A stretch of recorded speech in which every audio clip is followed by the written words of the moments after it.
The following lecture by Dr. Gordon H. Clark is entitled, Is Christianity a Religion? Part 1. The title of this chapter is Christianity a Religion? Is there such a thing as religion, of which Christianity is one manifestation? The question is important for two reasons. Its answer will influence and reveal what a person believes Christianity to be, and by the end of the chapter we're going to give a definition of Christianity. I didn't ask that question in this introductory discussion, but you can be thinking of it. Maybe if you care, you could come up with a definition of Christianity, and don't simply say it has something to do with historical events, period. That is not a sufficient definition of Christianity. Well, the question is important for two reasons. Its answer will influence and reveal what a person believes Christianity to be, and on a broader scale, it will determine the method that ought to be used in formulating a philosophy of religion. Therefore, let us ask the question a second time in a slightly different form. Is Christianity a species or a genus? Whether this is answered affirmatively or negatively, certain further problems are introduced. If Christianity is a species of the genus religion, how is religion defined, and what are Christianity's differentiating characteristics? If it is not, what sort of philosophy of religion can there be, and what sort of philosophy of Christianity can there be? Apparently, the first step in examining these questions must be the definition of religion. What is religion? Now, there's a question mark that comes at the end of this sentence, but I'm not sure any of you want to try to answer it, though if you're inspired, why just shout out interrupt at any time. But the end of this paragraph is the question, what is religion? Well, I guess most of you are asleep, so I'll go on. Religion is familiar to the common man in every age and nation. He performs its simple or complicated rites. He believes its doctrines. However justified may be the orthodox complaint or the atheistic exultation that a particular religion is losing its hold on the people, the ineradicable experiences still remain a familiar force. Among the learned, too, it is a familiar subject of discussion. Of the making of many books on the general subject of religion, the psychology of religion, the philosophy of religion, the history of religion, there is no end. But although religion is a phenomenon as multiform as it is familiar, both these characteristics contribute to the difficulty of understanding it. No one denies the multiformity. There is Christianity, there's Mohammedanism, and further there are Judaism, Hinduism, Buddhism, the religions of the interior of Africa and of the Isles of the Sea. Yet notwithstanding their great differences, they are all popularly unified under the single term religion. Can such a unification survive scholarly analysis? Is it really possible to gather all these under one definition so that they can be discussed together as one subject? In botany, for example, the nightshade, the Indian cucumber root, we have to know some botany to do apologetics, don't we? Have you all had courses in botany? Well, maybe not here, but you're all college graduates, aren't you? So you had 2 or 3 years of botany in college, haven't you? You know what the internal flow of the what do you call it, lycopersicum esculentum is, don't you? Sure. Beg pardon? I wouldn't be surprised if you did in other terms. Do any of you know what the lycopersicum esculentum is? I don't suppose you know what internal phloem is, but you certainly know what the esculentum, whatever I said, lycopersicum esculentum. I think you ate it last night for supper, dinner, whatever you call it. A tomato. Yes. But I appreciate your enthusiasm. But I'm not talking about the lycopersicum esculentum now. In botany, for example, the nightshade, the Indian cucumber root, the bellwort, the lily of the valley, Solomon seal, asparagus, and the Star of Bethlehem are all gathered together and discussed under the lily family. All the members of the lily family have certain characteristics in common, characteristics which tie them together in one family, and at the same time differentiate them from other families. Cannot the same thing be done for religions?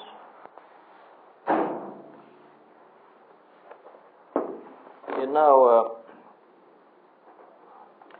out west in Arizona, in the southern Arizona, in the deserts, there are cacti. And at this time of year, or within a few weeks now, the desert will not merely blossom like the rose, it'll much outdo the rose. For cacti flowers are far more beautiful than any roses are. And they are simply gorgeous. Now, if you go out there at the proper time, you will see a plant that goes about anywhere from 12 to 15 to 20 feet tall.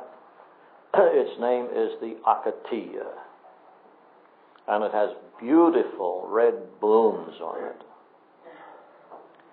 Well, one day I went into a ranger station and looked at the exhibits there. And in one of the rooms on the wall there was a painting, an oil painting of an acacia. And of course there were acacias growing outside. And underneath, among some other little bit of information on a placard, it says, the acacia is not a cactus. Something that an Easterner wouldn't guess, you know, because the acacia has thorns. You better be careful about touching it. And it, to the unaided eye, it looks very much like the other cacti. So I went to the ranger desk, and there was a man there. I said, you have a picture in the other room there, nice painting of an acacia. And underneath it says it's not a cactus. Oh yes, it says, that's right, acacia is not a cactus. I said, would you please tell me what is a cactus? He looked at me. Nobody has ever asked me that question before. Guess not many philosophers got there. He says, I don't know. But the head ranger is coming back in just a few minutes. If you can wait, why, we'll ask him. I say, well, yes, I'm not in any hurry. Very beautiful. I just enjoy the view, you know. Well, the main ranger did come back, and so I came up and I said, would you kindly tell me, sir, what is a cactus? He says, I don't know, but I'll look it up for you. And so he got out some of these books, and then he gave me a pretty fair statement of what a cactus is. I later found a better statement than the one, but he made a try. So you have to define your terms, you know. And in particular, when you're doing apologetics, you have to understand botany and know what a cactus is as opposed to an acacia, which isn't a cactus. I wish you can all go to Arizona this summer and see some acacias and some cacti. Let's see.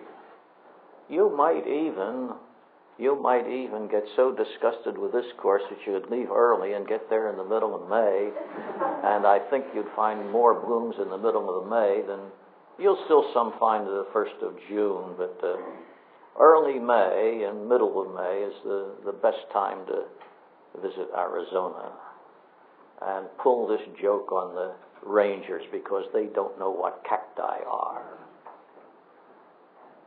Now, you know what a tomato is, don't you? No, you don't.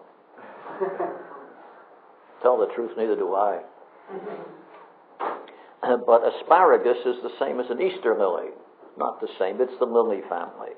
And now, is Christianity a species or a genus, a species of religion? Religion would be what is your question? The question has to do with species, genus, and family. Yeah. Does family come between genus and species? No, it's family is but I wasn't using it in that very strict sense. I simply mean a lower class or a high. Is Christianity a subclass of the class religion? Now, religion may be a subclass of some higher class, some more extensive class. Well, now, wouldn't that be a good way of getting going in the subject? We talk about religion, don't we? And we say Islam is a religion, Judaism is a religion, Christianity is a religion. Well, if you know what religion is, then you can add the specific characteristics of Christianity and you get a definition of Christianity. Isn't that a good way of going about it? Sure. Not. Beg pardon? Is it? Write down what you said and think about it tomorrow. As may be expected, this way of looking at the matter has been tried. Not only so, but it is the usual method of procedure. It seems to be only common sense. For example, Winston L. King, in his Introduction to Religion, and incidentally, if you read my books and if you generate sufficient enthusiasm, I would recommend that you look up my references to these various authors. It is very useful to have specific authors in mind and specific quotations rather than to give just general statements as somebody believes or a lot of people believe. If you say Winston L. King said this and put quotes on it, then nobody can come back at you. You have it definitely there, and you can't be accused of being sloppy or otherwise. Winston L. King, in his Introduction to Religion, writes that religions are one as well as many. Although he makes the obscure denial that they have any common denominator of a neutral sort, there is, quote, some sort of unity, end quote, and there are, another quote, actual likenesses, end quote. At the end of 80 pages, he concludes, we have been trying to use the term religion as well as religions with the confidence that it has some distinguishing meaning. Such phrases as these, in an 80-page attempt to define religion, indicate the presence of difficulties. Apparently, botany is an easier subject than religion. But another author shows more confidence. You don't need 80 pages to define like a persicum esculentum or even cactus. Professor William E. Hocking, in Living Religions and a World Faith, commences by asserting that, quote, in its nature, religion is universal and one, end of quote. As a matter of fact, Hocking means more by this assertion than that religion is one in the sense that all the members of the Lilly family are one family. For he goes further and complains that the plurality of religions is a scandal to the religious man himself. And I suppose you've heard that objection time and time again. That's very common. The plurality of religions is a scandal to the religious man himself, to the philosopher, and to the statesman who wishes to unify his community. But why should it be a scandal? The plurality of lilies is no scandal to the botanist. Should the plurality of religions be scandalous to the philosopher? And however scandalous the plurality of religions may be to the statesman who wishes to unify his community, this very plurality may seem a blessing to freedom-loving individuals who think that some societies have been too thoroughly unified already. What can religion be if it is a more perfect unity than the generic unities of botany? Why should the unity of religion exclude specific differences? In a later volume, The Coming of World Civilization, in the later volume, Professor Hocking repeats his vigorous assertions of unity. In the 5th section of the book, to justify the identification of all religions in essence, he argues that, quote, affirmation is not exclusion. Page 137. The Christian faith, and a fortiori, the Buddhist doctrine, do not offer themselves as hypotheses competing with other hypotheses. Each one says, this is a way to peace. This is all quotation from Hocking. Each one says, this is a way to peace. And such an affirmation does not exclude other ways. In a sense, there is an only way, but it is not the only way of a particular religion. It is a universal way. The essence of the precepts and doctrines that mystics in all religions have discerned is the same. The agreements are not even mere similarities. They are identities. Thus, the only way is not the way that marks off one religion from another, but it is the way already present in all. The several universal religions are already fused together, so to speak, at the top. End of quote. In the last few words he has italicized, namely that they're already fused together, so to speak, at the top. Do any of you know anything about Professor Hocking? He was quite well known back in the 30s or 20s. What very definite results happened from some of his writings?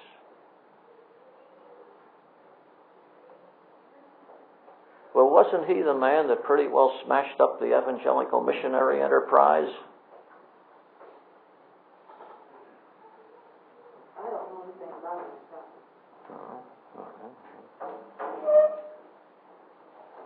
Wasn't he the author of Rethinking Missions?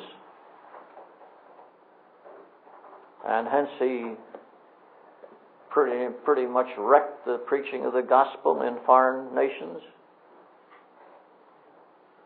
Well, all right. Can't know everything. Naturally, such a view stimulates many questions. For example, it may be asked, does Hocking base his statements on an empirical study of several religions? Is this what the religions assert or admit? How does Hocking obtain the conclusion that the doctrine of all religions are essentially identical? If this is only what some mystics in every religion say, can the student of religion accept the mystical evaluation and disregard what other members of the same religion assert? It is undeniable, at least, that Hawking's principle, quote, affirmation is not exclusion, is in conflict with the explicit teachings of some religions.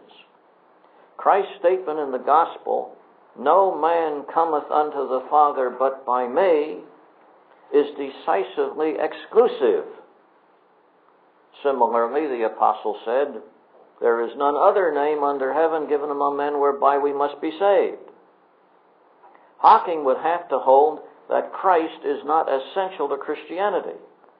But of course, this criticism is premature, for at the beginning it seems reasonable, especially for one who is writing a book on religion, to assume that there must be some sort of unity, either a generic unity or some still deeper kind, that makes religion a single subject of discussion.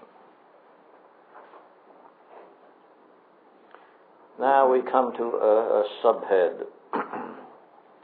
The previous subhead was unity and multiplicity. That is there such a unitary thing as religion of which there are multiple examples?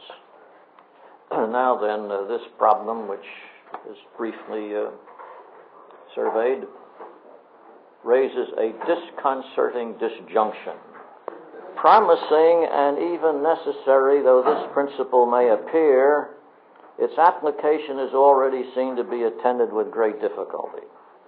Perhaps the very familiarity of religious experience is one cause of its stubborn defiance of analysis. At any rate, a comparison of the many volumes on religion discloses a disconcerting disjunction. Either, in spite of the similarity of titles, the authors are not writing about the same subjects, or in spite of the length of the books and their learned vocabulary, they do not know what they are writing about. The first half of this disjunction reflects those authors who, like King, whom I quoted a couple pages ago, the first half of this disjunction reflects those authors who, like King, frankly, courageously, and commendably formulate an explicit definition of religion. A frank attempt is reasonable because one expects a writer to state what subject he intends to study. But a quick survey of these definitions shows that the more definite the authors are, the more obviously they're not talking about the same thing. King virtually includes a belief in God in his definition. At least, he spells object of devotion with a capital O, and further emphasizes it in the following chapter, page 74 and following. So King regards God as an element in the definition of religion. Julian Huxley, on the other hand, in Religion Without Revelation, says that the essential religious reality is not God, but a sense of the sacred, which, like the feeling of hunger or the emotion of anger, is irreducible. Although this latter definition is not so definite in its affirmation as it is in its denial, it is still definite enough to see that King and Huxley are not talking about the same thing when they use the term religion. There are other humanistic definitions of religion that may be taken as vague or definite, depending on how one looks at them. The Humanist Manifesto, that's the original one back in the 30s, not the more recent one that came out. It was in the 60s, or was it in the 70s? 73. The Humanist Manifesto constitutes religion of those actions, purposes, and experiences which are humanly significant.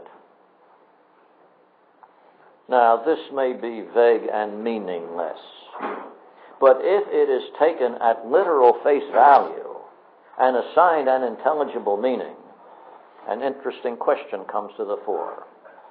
Is not an appendectomy humanly significant? Then it follows that appendectomies are religious exercises. It is evident, therefore, that what the humanists call religion is not the same that other authors are discussing.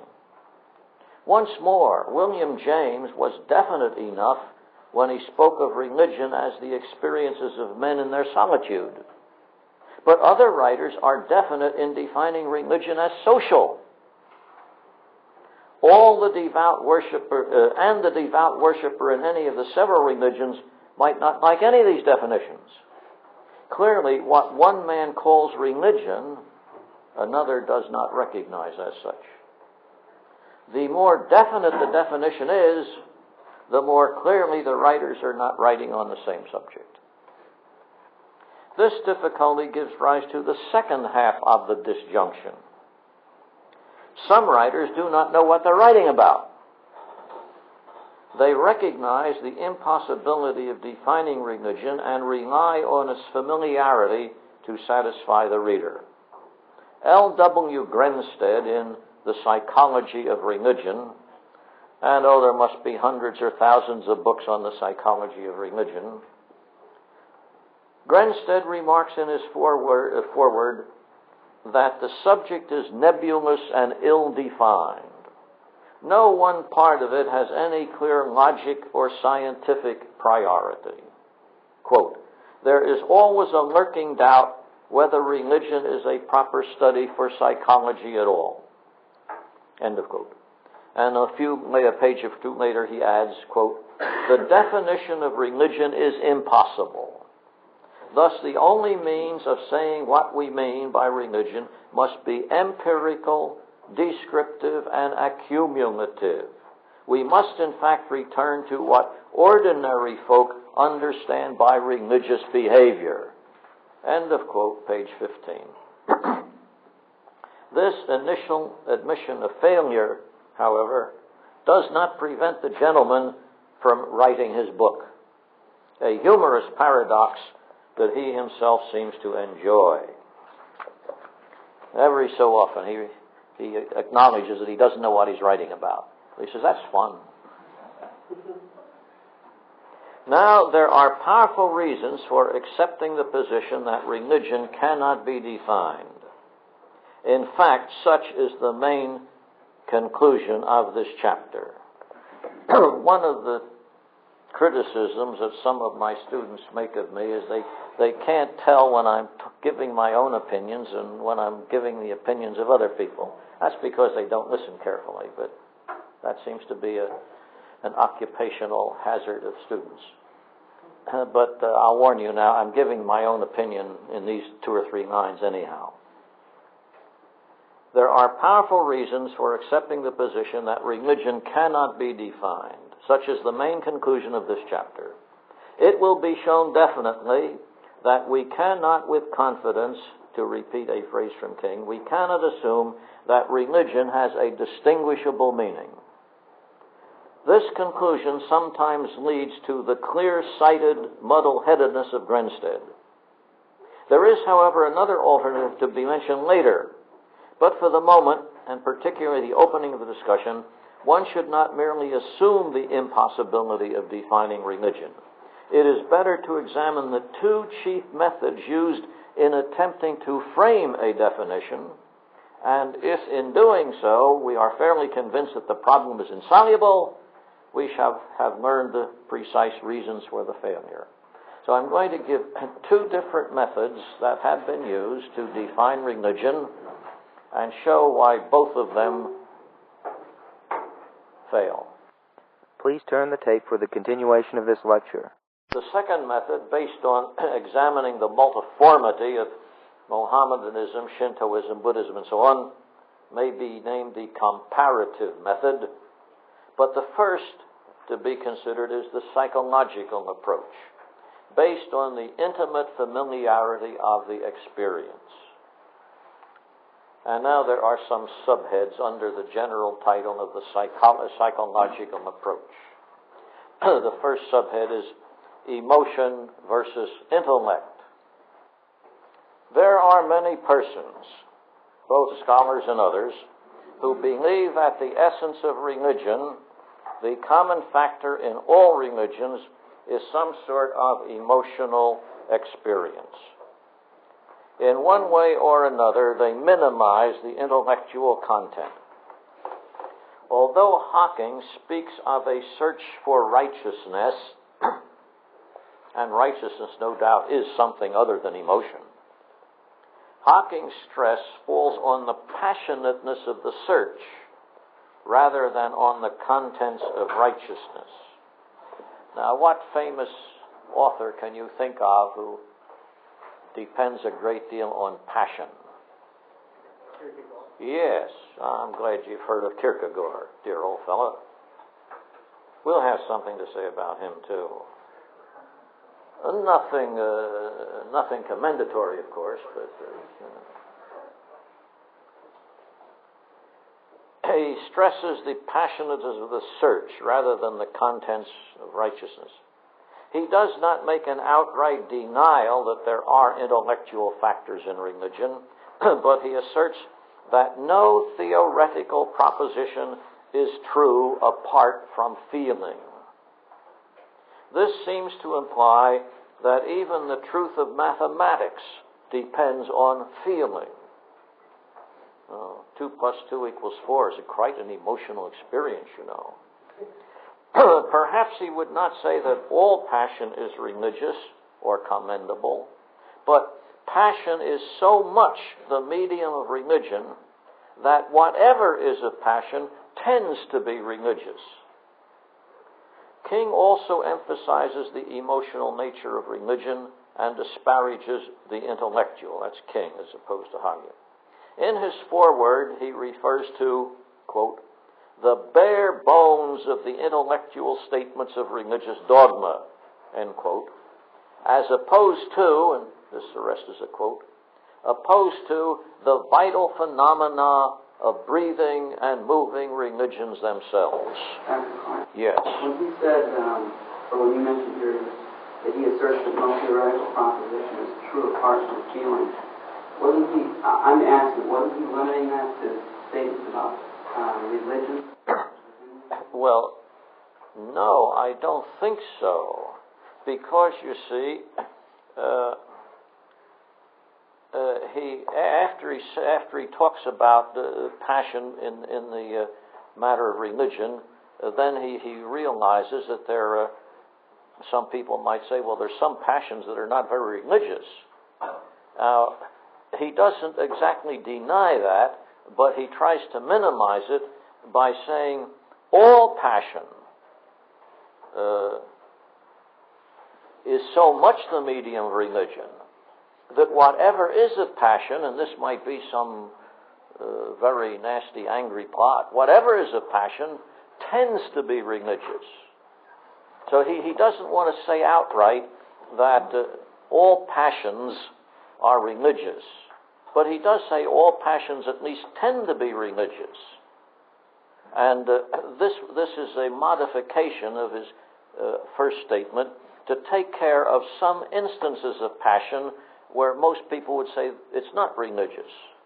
And he says, well, no, it really isn't religious, but it tends to be. It's on the way to becoming religious. No, I think he meant it that way. Of course, you can interpret it as you please, but that's the conclusion I came to.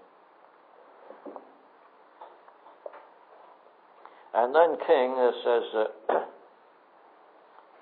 he makes the comparison or the contrast between the bare bones of the intellectual statements of religious dogma as opposed to the vital phenomena of breathing and moving religions themselves. And I can show you lots of so-called devotional books that follow that line. I guess you've all read them. They get rather tiring and boring after a while. Or consider a little more at length the views of another well-known scholar who places the emphasis on emotion.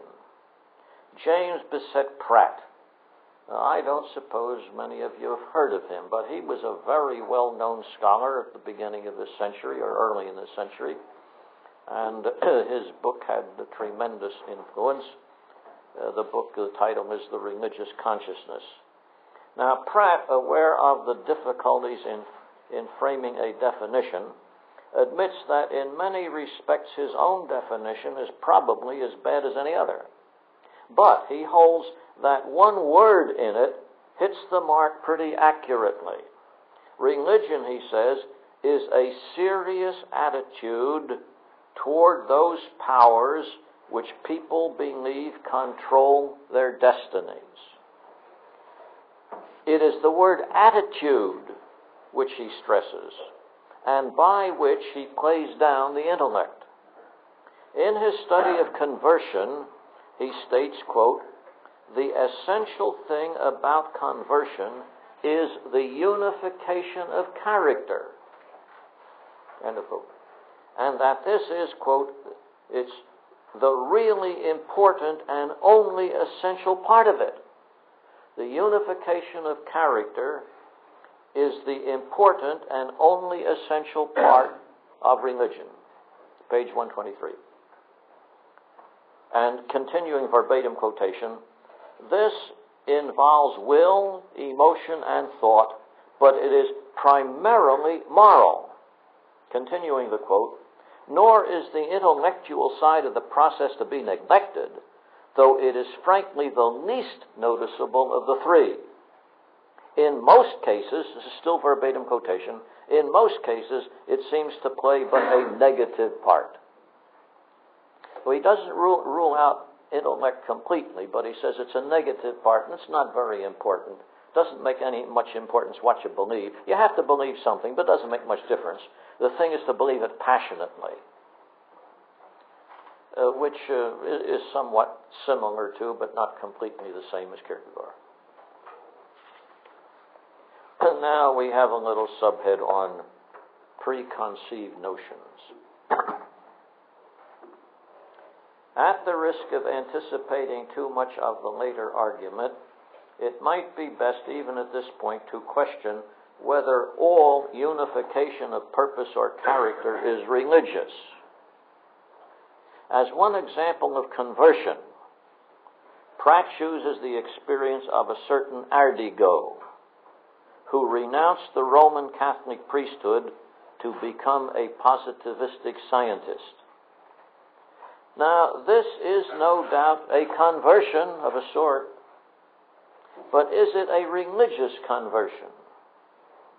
Of course, the answer to this question depends on one's definition of religion. Pratt defends his choice of examples on the ground that he has not permitted preconceived notions derived from Christian theology to influence him. Presumably to choose as examples of conversion only those instances which accord with Christian theology. To do that would be to forfeit the claim to scientific objectivity. At the same time, although Pratt may not have selected the material from the standpoint of any one of the well-known world religions, he nonetheless makes his selection on the basis of other preconceived principles, which can be thought of as his private religion. From a logical standpoint, it is equal whether one's assumptions are philosophical or theological, Christian or not.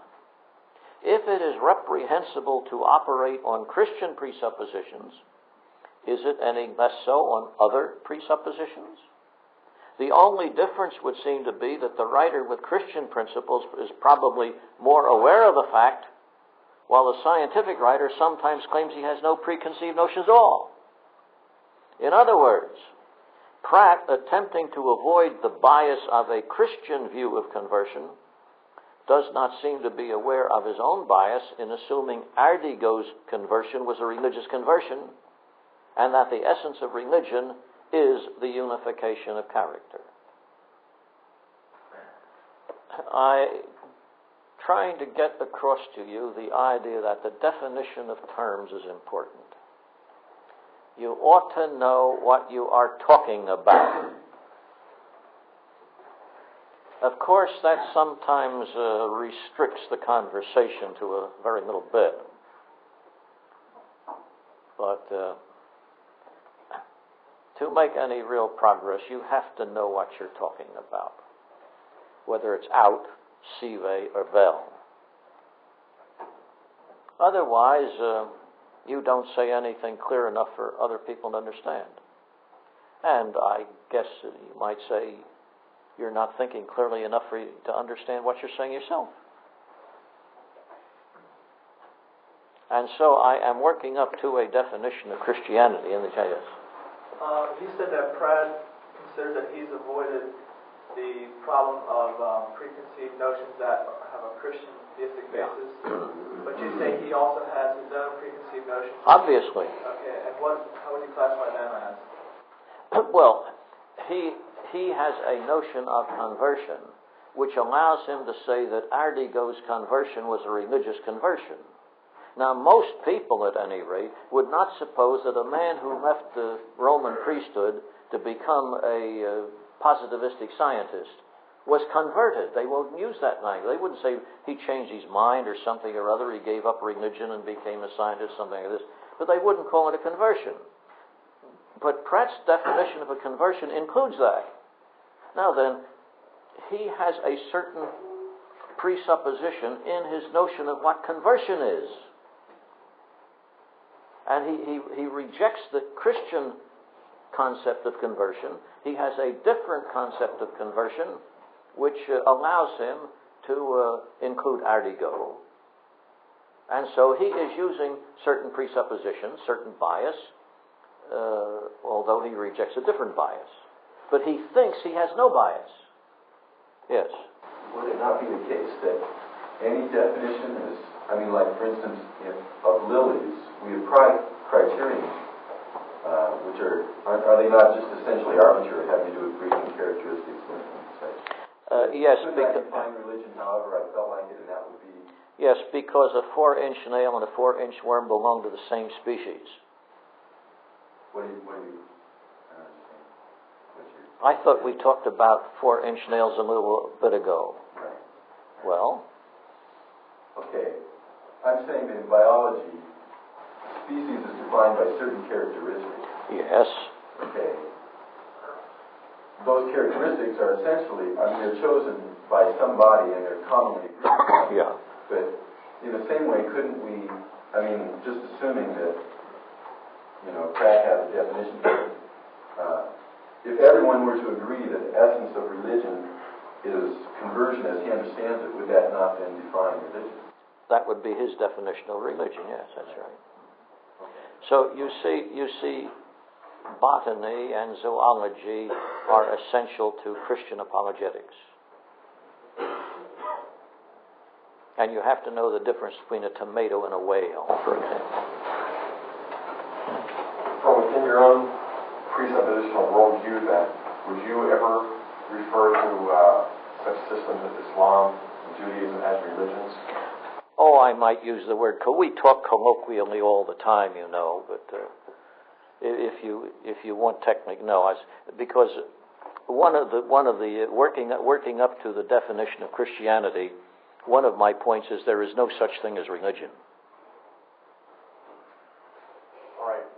Of course, that sounds sort of queer, but I am queer. All right, now I want to ask you a further question then. It sounds like somebody might object and say that you're just being provincial, sort of like a baseball player looking upon basketball, soccer, and football, and saying those are so patently inferior to my sport that they can't fall into the general rubric of sports. Yeah, that's right. And so, but my reply is the basketball player is just as narrow as the baseball player, because the basketball player says baseball isn't a sport. To put it more generally, as I'm working up to it, you can't avoid presuppositions.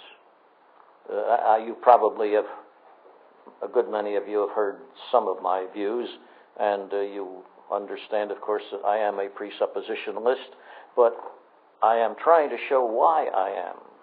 And part of that is to show that everybody else is too, even though they say they're not. What if we had a generous basketball player who did say that baseball is a sport also? Well, he has a different definition of sport.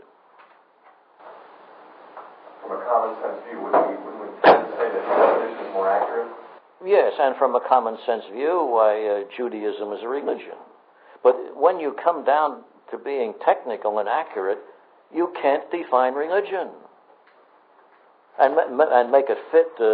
Well, I'm working up the reasons why you can't define religion. So with the Christian system, you have a distinct difficulty because there's so many different competing systems under the heading Christianity. And I'm going to give my definition, yes. But the Roman Catholic will give his definition, and his definition of Christianity is not the same as mine. He has his presuppositions, I have other ones. And as for not defining religion, I am analyzing the two methods that have been used to define religion. One psychological and the other we call comparative religions. And I want to show that both those methods fail. And since they fail, you have to start some other way. And, of course, I start the way I prefer to. So does everybody else?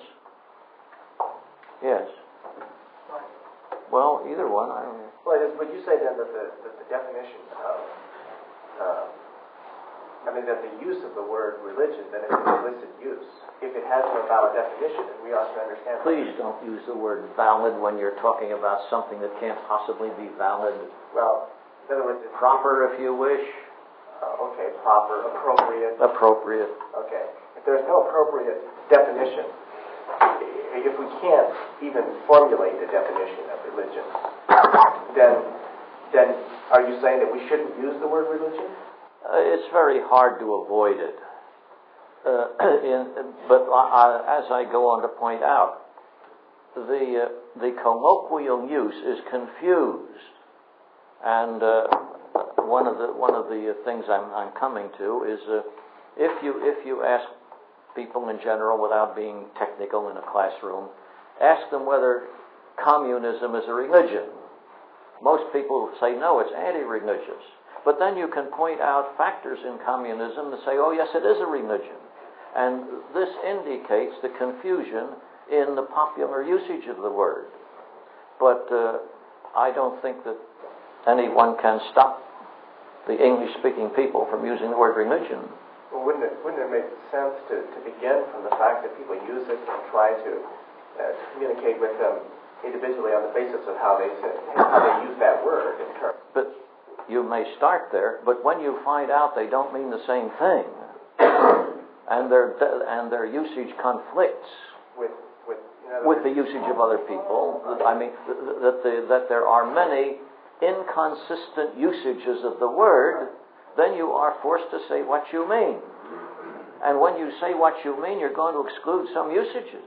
So the burden that you're trying to say is that we should push people to clarify what they mean when they say exactly. the term religion. Yeah. For instance, is Shintoism, is that a religion or is it politics? Well, the same thing, communism, but there are other things too. Yeah. It seems to me it just depends on how you choose to use the word. If you choose to use the word in certain ways, then you can say that it is religion. If you will take the trouble to look up words in Merriam-Webster's Unabridged Dictionary, you will find that most words in the English language have 4 or 5 different meanings. And in that case, unless a person makes clear what he means, the other person doesn't know what he's talking about. That's why I said the fast horse is tied fast. Now here you have the same word with completely opposite meanings. Right. So it seems to me that the point should be just to clarify what we're saying rather than not to use the word. If you can, yeah. But I am going to argue you can't use the word religion, no matter how you clarify it, so that you can include say Judaism, Christianity, and communism, or Judaism, Christianity, and exclude communism. I want to show that these two methods, and they're really the only two that have actually been used, these two methods fail. Yes? Aren't you trying, in your definition of religion, in the beginning you said, between a genus and a species, aren't you trying to narrow down their religion to a very, very specific genus, whereas, at least where I understand that botany and biology use the term genus, it refers to a certain group of things, like you listed the asparagus and the lily and the star of Bethlehem, that have certain characteristics, but they do not have all the same characteristics. They have a general, what did you say, they had 5 things, or the cactus. Well, in the case of a cactus, they had 5 common things, but I'm sure they had a wide variety of things that were different. No, but anything that has those 5 is a cactus. Yeah, but couldn't you form a definition of Well, religion? that makes the definition of cactus. Yeah, but what I understand you're saying about religion is you want to narrow it down so that you have to have a wide variety of points to make, so that each view would fit into that definition. Whereas Yes, I want to get, say, 5 or some number. To define religion, you have to get 5 characteristics which are found in everything you call religion. Now, of course, there may be other characteristics of the various religions because there are various types of cacti. But anything that has those 5 is a cactus, whatever other characters they may have. And if you could define religion, you would have to put down a certain number of criteria, and anything that fit those criteria would be a religion. And I wish to show you what the trouble is if you try to do that. What is the minimum number of characteristics that you need to make? Oh, I mean, could you have one, if there was one common characteristic, could you make that use? that would give a very wide genus, I guess. Like 4 inches of nail? Well, that's sort of artificial, but yes, it's possible now. Well, are you saying then that anytime we can't give necessary and sufficient conditions for the use of a particular word? Those 2 words are very good. Necessary and sufficient. Yeah. So if we can't give the necessary and sufficient conditions of a proper definition of a term, then there's no way we can really meaningfully use that term? That's right, yeah. Well, how? If you don't have those necessary and sufficient conditions, you don't know what you're talking about. Well, let's say, for example, that one of the necessary and sufficient conditions is the definition of the word chair. Well, really don't know. I guess I'm saying that, I've been in situations where we kick that around and nobody has seemed to come up with anything that doesn't break down somewhere. Yet we very meaningfully all the time use the word chair, and people know what we're talking about. No, they don't have a very accurate idea of what you're meaning. In a specific context, they know what we're talking Oh, well, of course, then of course you have unexpressed meanings that you take for granted. That often happens, of course. Yeah. But I quite agree with you that it would be exceptionally difficult to define chair. The nearest you could come is it's something you sit on, but then that includes a rock. Or beach. Yeah. Well, no, you would have to define something you sit on so that your legs can be bent at right angles. So the beach wouldn't do. Yeah, but neither was one of those chairs on the beach that you put your feet out all the way. You mean like a deck chair? Right, but that's a chair. Well, the deck chair does raise up, so it went. I know. That's the difficulty. And just the one. Dr. Clark says the study of semantics then and word meaning, diachronistic and synchronistic relationships of words, that wouldn't have any. That wouldn't be very helpful to us then in apologetics.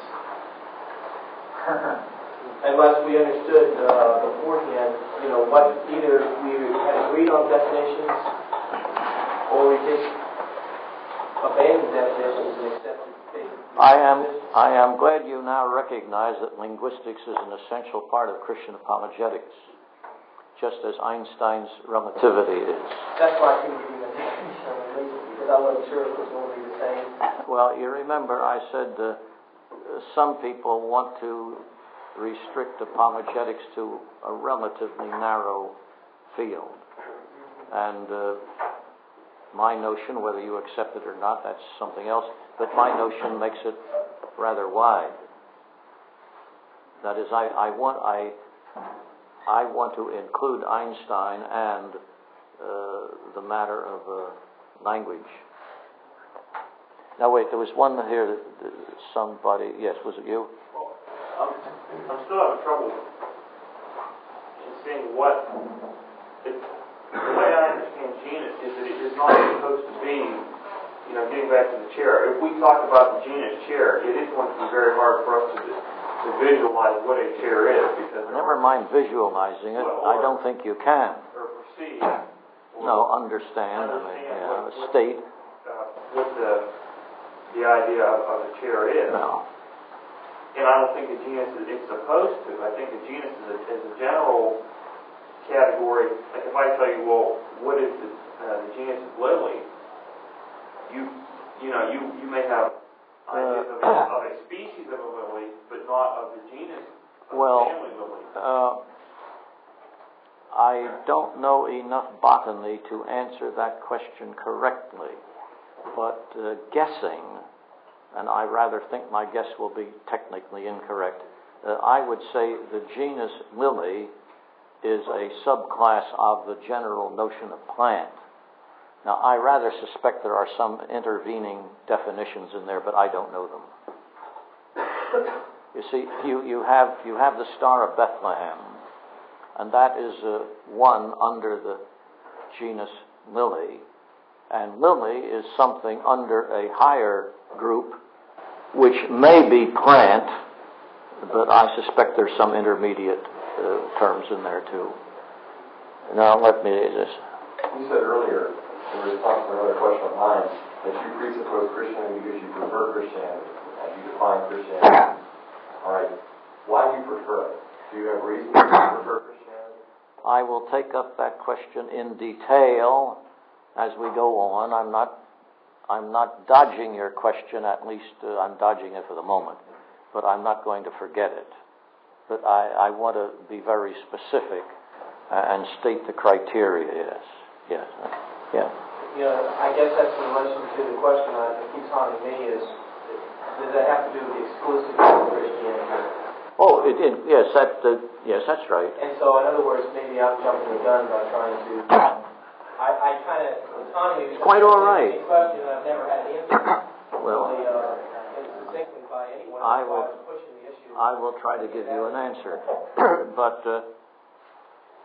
you see, if I am so persnickety as to require strict definitions, I have to impose that limitation on myself, and to do so, I have to take things up technically one at a time. And I can't say everything in 15 minutes. But you're on the subject. Oh, yeah, that's fine. Only I'm not ready to answer that question yet. Okay. I'm not dodging it eventually. In fact, I want to make it as clear as I can. But... I have to produce a certain amount of background. Yes. As you used the word religion this morning, has any meaningful communication taken place? Oh, it's only vague. Yes. When you use the term religion in colloquial language, you mean Buddhism, Judaism, a few things like that. And that's simply colloquial and not very definite. As I say, take the word conversion. Most Christians would not say that Ardigo's change from the Roman priesthood to positivistic science was a conversion in any religious sense. But this fellow does.